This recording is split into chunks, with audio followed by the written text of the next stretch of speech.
Prince Harry and Invictus. His games could get cancelled. He still believes that it's his place to lecture the world. This is seismic. Mm-hmm. This is the biggest royal story of the year. Invictus is Harry. Mm-hmm. Harry is Invictus. Yeah. And you're telling me it could be cancelled. Could be. This, I mean, I promise you, other than some physical problem like illness or whatever, this is the worst thing that could happen to Harry. Yeah. Deep within the walls of the Invictus organization right now, behind closed doors and in conversations destined to remain largely confidential, a discussion is unfolding that would have sounded absolutely unimaginable just 10 years ago when this ambitious project first took root. At the heart of this debate, the question of who should really step up as the public face of Invictus, if not Prince Harry himself. Believe it or not, names like David Beckham and Mike Tindall have come up, initially half-jokingly but now with a surprising level of seriousness. The idea is simple yet provocative. Could someone else lead these games in the spotlight? Someone without the complicated baggage, both personal and media-driven, that now shadows Harry every time Invictus is mentioned in the headlines. Now, whether either Beckham or Tindall would actually be willing to shoulder that responsibility, given the swirling controversies and mixed public perceptions surrounding the organization's image, is a whole other story. No one directly involved has publicly acknowledged or answered this yet. But the mere fact that these names aren't just whispered in online rumor mills, but are actually making their way into credible news coverage. Boeing, massive, huge company, not a company who are short of a few bob, they pulled out. They sponsored last year's and the year before that. They've pulled out of Birmingham. So that's one huge sponsor already out. Part of Harry coming to Birmingham this week, yeah, he was supposed to go and see his dad. He was supposed to have the kids. Well, his other main reason was for the Invictus launch is to go and have meetings to try and drum up more support, drum up more sponsorship.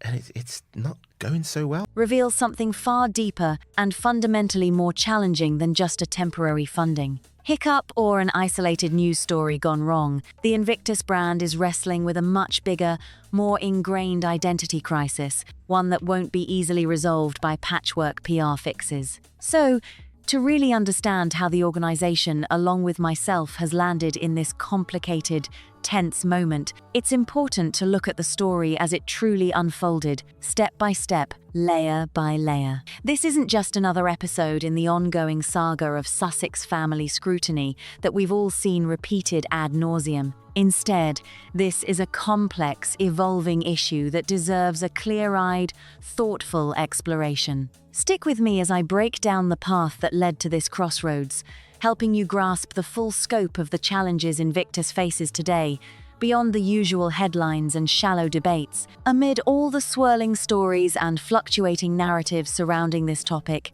Invictus Games stands out as one of the few truly respected projects linked to Prince Harry's name over the years. I think it's really Meghan. He's under, I said in my book, Betrayal, that he was brainwashed by Meghan. And of course, he continues to be brainwashed by her. Launched in 2014, Invictus wasn't just a flash in the pan, it was born out of something deeply personal. Inspired by Harry's own first-hand experiences visiting seriously injured service members, the organization grew carefully and deliberately over the next decade. It earned international recognition and, most importantly, genuine respect from veterans communities around the globe. This wasn't just another celebrity effort. It was an authentic cause that crossed borders, cultures, and time zones, building bridges where they were desperately needed. However, despite nearly 10 years of painstaking effort to cultivate that hard-earned credibility, Invictus Games now finds itself under an intense spotlight, facing unprecedented pressure from several fronts simultaneously. Boeing, a company known for its meticulous brand evaluations, spending months ensuring alignment with its values before committing publicly, has quietly ended its involvement with the Games. What was once proudly presented as a long-term partnership has simply been allowed to expire without fanfare or renewal. This development alone sends a strong signal about how even established alliances can unravel under today's complex circumstances. Have Prince Harry and Meghan Markle dragged Invictus Games down with them? Recent information about the Invictus Games Foundation and its Endeavor Fund have come to light and are painting a really bad picture of the situation. Invictus Games began with a profoundly noble mission to use sport to help recovery for wounded veterans. But lately, the math isn't mathing on their mission and the way that they run their foundation and program. Meanwhile, on the other side of the world, Australia's government has announced that it will no longer fund Invictus Australia. This decision came as part of the most recent budget cycle, which, interestingly enough, also saw increased spending directed toward veterans' services in other areas. This wasn't a case of the government stepping back from veterans as a whole. Instead, it was a highly specific and targeted move affecting only the Invictus branch. When budgets shift like this, it's rarely without reason, and the implications have rippled throughout the organization's support network. Adding another layer of intrigue, a senior board member, someone with decades of invaluable experience in governance and a respected voice within the veteran support world, stepped down unexpectedly. No public explanation followed this departure, yet, in circles like these, silence often speaks volumes. A quiet exit of this nature tends to hint at internal challenges far beyond what official statements might reveal, suggesting a storm brewing behind the scenes that could change the organization's course in ways many hadn't anticipated. Harry's grip on his own charity slipped away, tangled in a bitter public fallout with Sophie Shando-Kahu, who ultimately took the reins and now calls the shots. It was his organization meant to serve heroes that he lost control over. Then there's the matter of Archwell Philanthropies, or whatever official title it's carrying this week, which now feels more like a ghost ship, quietly shutting down, barely making waves. Now, this is seismic. This is the biggest royal story of the year. This is an unmitigated disaster for Harry. This is a nightmare on wheels. This is catastrophic. And the reason why is because Invictus is all he's got. We know that the public speaking work has dried up. Ironically, the very veterans this whole endeavor was created to support are the ones now sounding the alarm, questioning what's really going on behind the scenes. Suddenly, it's far harder for anyone to brush off all these concerns as just tabloid noise or a knee-jerk backlash against the Sussexes from people with no real stake. When the people most intimately connected to the cause start raising red flags, you realize there's more to unpack here than gossip or rumors. Now, truth be told, there is a fair and much more compassionate side to this story, one where Harry emerges in a kinder light. It's important to acknowledge that before diving deeper into the more skeptical perspective I've been building, imagine the young prince, deeply moved on a hospital visit seeing wounded veterans firsthand, his heart touched by their courage and struggles. This emotional encounter inspired him to create something meaningful, something real, the Invictus Games, which then sparked immense public enthusiasm. It wasn't just a celebrity stunt, it sparked global attention, drawing in international sponsors and participants from across the world. But as time passed, removing Harry's personal journey and heartfelt connection from the picture, replacing him with a more polished, conventional ambassador, the essence that made Invictus so unique and powerful began to fade. Without that genuine spark, the project risks losing what once made it so special and resonant. This is precisely the raw emotional heartbeat that transformed the brand from just another polished charity gala into something deeply meaningful, a movement that genuinely connected with people on a personal level. Then there's Centre Barley, another good charity that Harry lost control of following a bitter public row with Sophie Chandauka, who now controls the charity. It was his charity that he lost control of.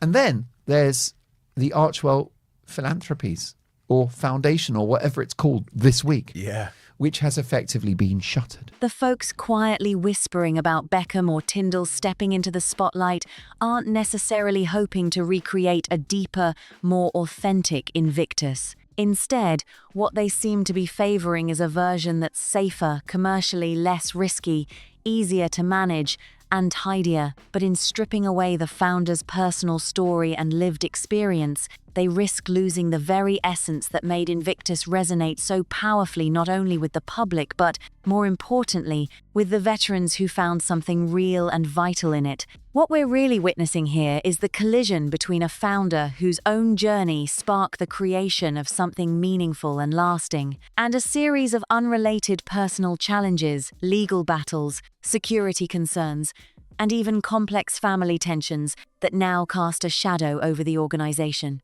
These issues are making it increasingly tough for that founder to steer the ship without pulling Invictus into the storm of their own personal struggles, whether they mean to or not. Different people, even those who share a deep passion for supporting wounded veterans, will weigh this tension differently. You start looking into it and you're like, hey, what the heck is going on here? Those 535 competitors had to pay their own way. They had to pay their own housing for the games. They had to pay for their own equipment. And Harry and Meghan got a really nice vacation out of it with lots of adorational speeches and clapping and crowds gathered for them. Some prioritizing stability, others the authenticity born of lived experience. What's difficult to dispute, regardless of which perspective you hold, is the tangible impact this conflict is having. Right now, at a critical moment in the funding cycle when every dollar counts more than ever, the schism is costing the games significant, measurable financial support. This isn't just a side effect, it's a real concrete challenge threatening the future of what the organization stands for. So, let me bring this into clearer focus. Let's break down what a funding shortfall really means in a way that brings the harsh reality into sharp focus. The phrase itself sounds dry and distant, like some abstract financial term floating on a balance sheet somewhere. But behind that cold, clinical label lies something deeply personal, a real impact on real human lives, particularly those of veterans who depend on this support to compete on the world stage. Imagine a wounded veteran gearing up for the 2027 Birmingham Games. This isn't as simple as booking a ticket and packing a bag. It requires meticulous planning, often months or even years ahead. Flights need to be booked well in advance, not just for the athlete, but also for a dedicated support companion. This person isn't just any travel buddy. They provide essential assistance with mobility, help monitor medical needs, and ensure the veteran's unique accessibility requirements are met, which vary widely from one competitor to another. Now, of course, Tom Bauer in his recent book Betrayal alleged that Invictus funds were directed towards private jets, 5-star hotels, and transportation for Harry and Meghan. But that's just the beginning. Securing accommodation isn't a matter of finding any hotel room. The housing must be fully accessible and adapted specifically to the competitor's needs for the entire duration of the games, which could last days or even weeks. These aren't generic arrangements. They often involve special modifications that are crucial for the athlete's comfort and ability to perform. And then there's the medical side of things. Each athlete must clear thorough medical assessments well before travel. Sometimes, depending on the event they're entering or the nature of their injury or disability, multiple rounds of these evaluations are required, often involving specialized healthcare professionals who understand the nuances of various conditions and how they affect performance and safety. Every single one of these crucial preparations hinges entirely on the sponsorship cash that organizers are still trying to secure. But here's the kicker, it's not as straightforward as you might think. The money is largely being decided in corporate boardrooms, in meetings where those veterans themselves are absent, their individual stories unheard. Instead, the conversations swirl around abstract concepts like brand safety, reputational risk, and the ongoing complicated situation surrounding a public figure named Harry. This is a world far removed from the athlete's realities, where decisions are influenced by spreadsheets and marketing strategies, instead of the urgent, tangible needs of people who have sacrificed so much. If this gap in funding isn't meaningfully bridged before the 2027 Games kick off, the choices that event organizers face will be grim and limited. The very individuals who have trained relentlessly, who represent resilience and hope, may find their dreams forcibly scaled back. Organizers have already spoken openly about this looming threat in interviews and official briefings, laying bare the uncomfortable truth. One of those tough decisions could be drastically shrinking the event, reducing the number of athletes and the scope of competition, a move nobody wants, but might become unavoidable if the financial backing doesn't come through in time. The countdown to 2027 is more than just a date. It's a ticking clock on the future of these athletes' chances to shine on the global stage. The reality facing this event is harsh and unsettling. With fewer competitors able to take part, and even fewer countries able to afford sending full teams, entire groups of veterans are being sidelined, denied the chance to showcase their skills on the world stage. Imagine the disappointment for those warriors who've sacrificed so much, only to find their opportunities slipping away because of financial constraints beyond their control. For the athletes who do make it, the event itself risks getting scaled down drastically. Fewer days, fewer events, less spotlight. And here's the most alarming possibility on the table: a postponement so significant that organizers openly admit it's a real consideration if funding continues to shrink at the same pace. What's particularly striking is that none of these potential setbacks hit Harry's own pocket or his business ventures in any direct way. No matter how the story unfolds, the financial strain falls entirely on the very people the foundation was created to support. These are veterans who have already given more than most of us could imagine, serving their country with dedication and resilience. Now, they're left waiting, not knowing if the very organization built around their stories and sacrifices can still fulfill its promise to them. There's another layer here too, quieter but just as telling. Who even wants to work for this organization right now? Filling senior leadership roles has been a serious challenge, especially as the pressure mounts heading into the 2027 Games. This difficulty in attracting top talent raises concerns that go beyond just athlete complaints or sponsor pullouts, hinting at deeper issues within the operation itself. Birmingham's struggles to staff key positions are a red flag, revealing fissures that money alone may not fix. The future of the Games and the dreams of the veterans who count on them hang in a delicate balance. There have even been reports of candidates turning down job offers once they discovered that their position carried the name Invictus right there in the title, and that their professional identity would be publicly tied to it. This isn't just a simple hesitance. These are experienced professionals openly stating that they are stepping back because of the current perception surrounding the organization, citing its reputation explicitly as the reason for saying no to what would otherwise be seen as a fantastic career move. This isn't about competitors or outsiders doubting the mission or its importance. That alone would raise eyebrows. No, this is about seasoned experts and talented individuals, people whose careers depend on carefully evaluating reputational risks before committing their time and energy to an organization. They are weighing what it might cost them in professional capital to be publicly associated with Invictus under the current circumstances and deciding on their own terms that it's just not worth the gamble right now. That critical perspective speaks volumes. It's not a rejection of the cause helping wounded veterans, but a strategic choice to avoid professional fallout tied to the organization's media and public challenges. But here's the key thing I want to be crystal clear about. This does not mean that the Invictus Games project is over. Far from it. It's easy to look at these challenges and feel like the whole endeavor is on the brink of collapse, but that would be jumping to gloomy conclusions too soon. The truth is, the clock hasn't run out yet.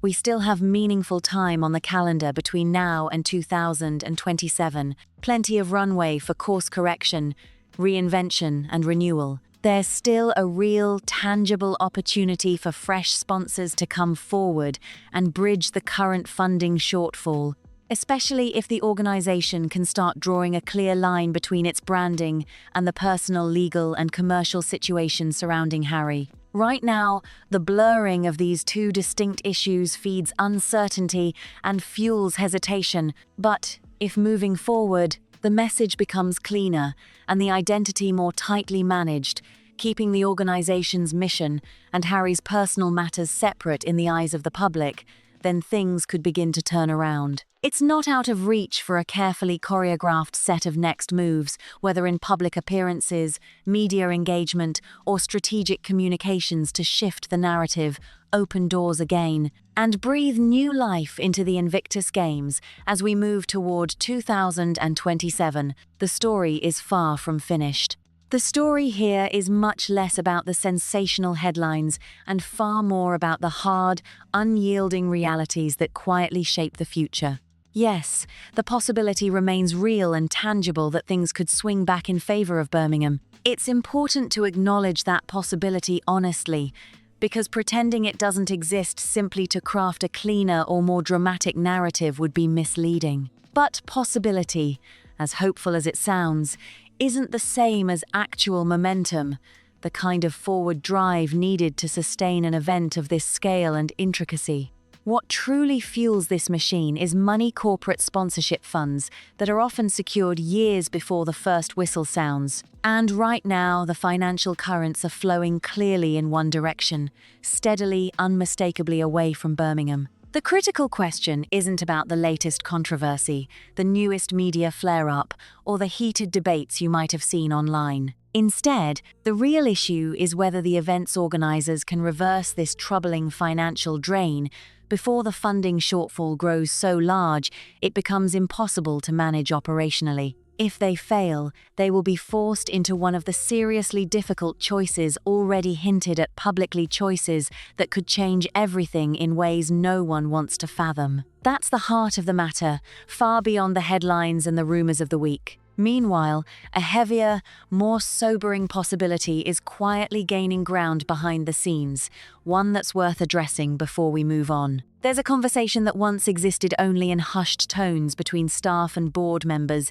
dismissed as a half-baked joke or a distant what if. Now, it's edging closer to something far more real, a formal proposal being seriously considered at the highest levels of leadership. This involves the potential transition of the event symbolized by names like Beckham or Tyndall, transforming from speculation into genuine planning, with practical logistics being laid out and debated openly. If that moment arrives, it would be a watershed in this entire saga. It would represent a clear, explicit acknowledgement, not the kind left hanging in the shadows, that the long-term viability of this organization is at a crossroads. This isn't just about survival anymore. It's about rethinking the future in a way that could redefine everything audiences thought they knew.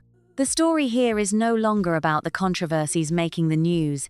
It's about whether a bold, honest reckoning will shape what's next. Survival for Invictus may hinge on a level of distance from its founder, Prince Harry, that few could have imagined back in 2014, when the Games first burst onto the scene. Back then, Harry's deeply personal journey was not just at the heart of the event's story, but was the emotional engine that powered its entire global appeal. His authentic connection to the cause, sharing his own challenges and triumphs, created a powerful resonance that felt genuine, raw, and profoundly human. Fast forward to today, the idea of detaching Invictus from Harry even partially feels almost like rewriting history itself. Yet, that detachment might be the very key to Invictus's future, allowing the organization to evolve beyond a single individual and establish itself as a lasting, independent force. But here's the real question that no one seems ready to openly tackle. If Invictus does separate from Harry in a formal, visible way, will it still capture the same emotional core that made it so inspiring? Or will it risk becoming a more polished, commercially driven version, less heartfelt, more market-friendly, but ultimately losing the spark that made the original concept so compelling? This dilemma hangs in the air, quietly acknowledged but rarely discussed in public, as those inside the organization grapple privately with what the future holds.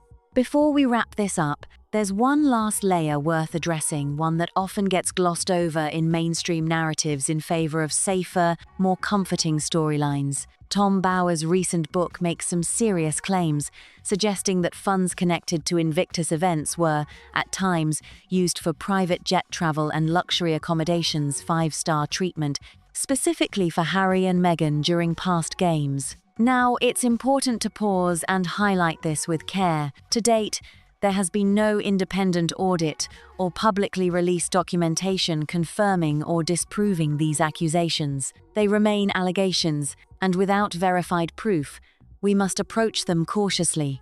What we can verify independently, however, comes from the charity's own published financial reports, not whispers or leaks, but official annual accounts that provide transparency about the organization's spending. So while these claims linger in the background, the concrete financial records still tell a different part of the story, one that deserves equal attention as the rumors swirl. One insider document coming from an anonymous source reveals a notable shift in how funds have been allocated within the charity over recent years. Instead of directing the bulk of donations directly to veterans who need it most on the ground, a growing portion appears to be funneled into the foundation's internal operations and overhead costs. Now, such a change might seem like a natural part of organizational growth, an expected reality as charities mature, expand their reach, and take on bigger projects with more complex administration. But it's also completely fair and crucial to ask whether this shift might raise more troubling questions about how the charity is managing its resources. Is this just normal progress, or does it hint at inefficiencies or priorities that could be misaligned with the organization's core mission? This is exactly the kind of open question that independent auditors and investigative journalists should be pursuing relentlessly instead of letting it quietly fade from public attention. Why? Because these unresolved doubts create an atmosphere of caution among corporate sponsors and donors alike. When companies see questions swirling around a charity's financial practices, they naturally become more hesitant to contribute, regardless of whether any specific allegations like those about jets and accommodation expenses connected to the foundation's leadership ever prove true after thorough investigation. The lingering uncertainty alone can have a chilling effect on support. So, what's the right path forward for Invictus? Should the organization consider formally separating itself from the controversies tied to these luxury expenses, potentially distancing the public figurehead from the foundation to secure financial stability and ensure long-term survival, especially as it looks ahead to 2027 and beyond? Or would such a move undermine the very heart and soul of Invictus? After all, when it launched in 2014, it was deeply rooted in the founder's personal story. His journey and experiences were inseparable from the charity's identity. Could removing that human connection strip away the emotional power that fuels the organization's mission and support base? These are complex questions without easy answers, and I want to hear your thoughts. What do you think? Is it time for Invictus to evolve into a more traditional charity model, or must it keep that personal narrative alive at all costs? Share your perspective down in the comments below. I read every single one, and your input truly guides what we explore next on this channel. If you haven't yet, make sure to hit that subscribe button so you don't miss the upcoming stories we'll be diving into. And if you found this video thought-provoking, please give it a thumbs up and share it with anyone you think would find this discussion interesting. Your support helps us keep investigating and sharing these important stories. Thanks for watching, and I'll catch you in the next video.